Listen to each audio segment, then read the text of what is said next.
Hello students, this is NCERT exercise question 1.5। Question में हमें बोला है when a glass rod is rubbed with A silk cloth charges appear on both a similar phenomenon is observed with many other pairs of bodies. Explain how this observation is consistent with the law of conservation of charge.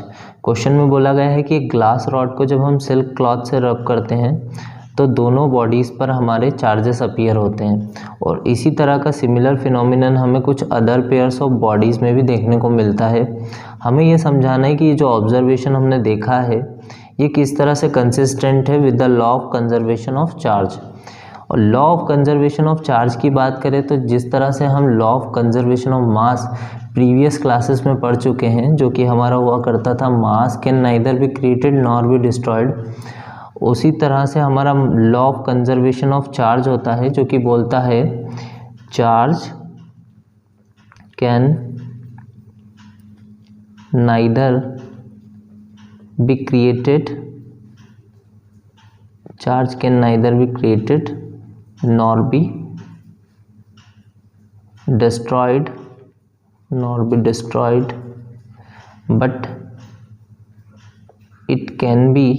but it can be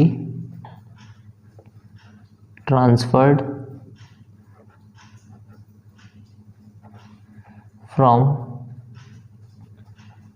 one body to another।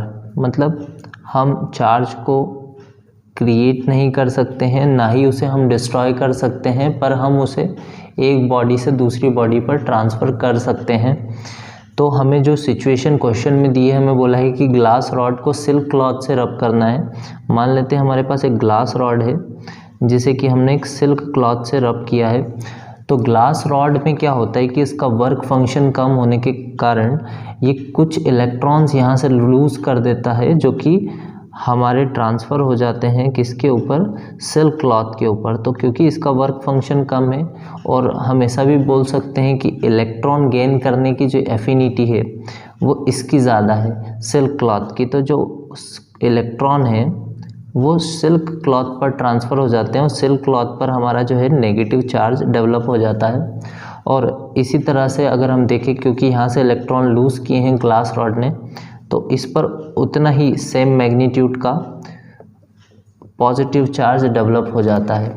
तो मान लेते हैं कि हमारे जो glass rod पे जो charge develop हुआ है वो प्लस क्यू है, और जो सिल्क क्लॉथ पे चार्ज डेवलप हुआ है वो माइनस क्यू है। ऐसा अगर हम एज्यूम कर लें, तो इनिशियली तो इस सिस्टम पर कोई चार्ज नहीं था, तो हम लिख सकते हैं total initial charge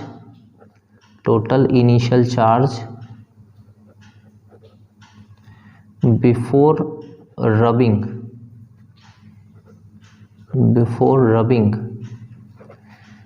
is equals to, हम लिख सकते हैं 0। ये तो हमारा चार्ज था ही नहीं बॉडीज़ पर। यदि इस सिस्टम की बात करें, इस पूरे सिस्टम को कंसिडर करें, तो इनिशियली इस पर कोई चार्ज नहीं था। इनिशियली हम टोटल चार्ज की बात कर रहे हैं, तो टोटल चार्ज हमारा 0 था। अगर हम बात करें रबिंग के बाद, तो हम मान लेते हैं ग्लास रॉड पर प्लस क्यू चार्ज डेवलप हुआ है और सिल्क क्लॉथ पर माइनस क्यू डेवलप हुआ है। फिर अगर हम नेट चार्ज निकालेंगे तो plus q minus Q cancel हो जाएगा, और अभी भी हमारा जो नेट चार्ज रहेगा, जो टोटल चार्ज रहेगा सिस्टम पर, वो 0 ही रहेगा।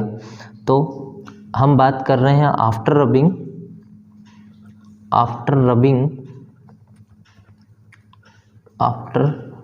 Rubbing charges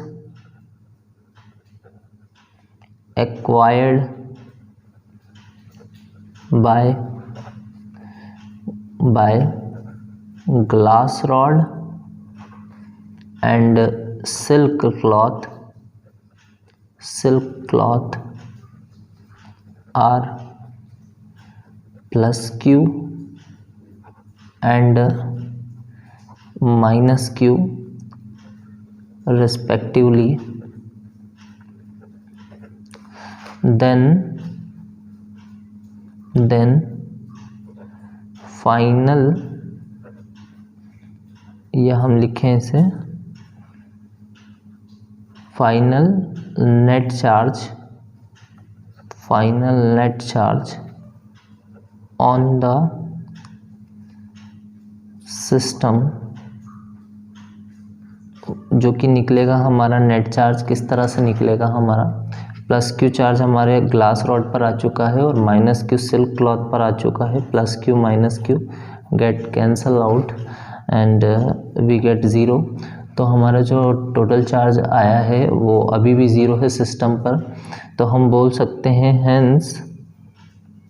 hence this is in consistence